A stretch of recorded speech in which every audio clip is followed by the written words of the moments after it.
சௌசௌக்காய் சாம்பார் அது எப்படி செய்கிறது பார்க்கலாம் வாங்க. ஸ்டவ் ஆன் பண்ணிக்கோங்க. குக்கர் வச்சுக்கோங்க.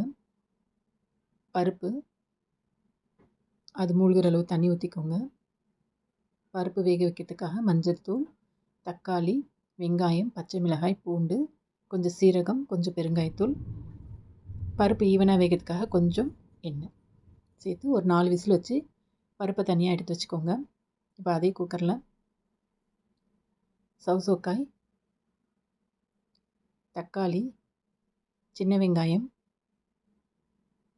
கொஞ்சம் தண்ணி சேர்த்துக்கோங்க காய் வேகிறதுக்கு தகுந்த மாதிரி.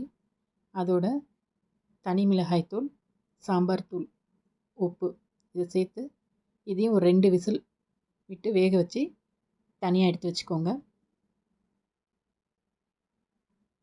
காய் நல்லா வெந்துருச்சு. இப்போ ஒரு பேனில் தேவையான எண்ணெய் சேர்த்துக்கலாம். தாளிக்கிறதுக்காக கடுகு, சின்ன வெங்காயம் வந்து முழுசாகவே போடுங்க. நல்லா கண்ணாடி பதம் வரைக்கும் நல்லா வேகட்டும். இதோட வேக வச்ச காய் சௌசௌக்காய், புளி கரைசல் சேர்த்து நல்லா கொதிக்க விட்டு இதோட தேவைக்கு தண்ணி ஊற்றிட்டு வேக வச்ச பருப்பு சேர்த்து அதை அலசி கொஞ்சம் தண்ணி சேர்த்துக்கோங்க.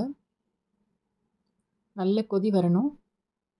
இப்போது கொத்தமல்லி தூவி இறக்கிக்கலாம். Okay viewers, don't forget to subscribe. Thank you.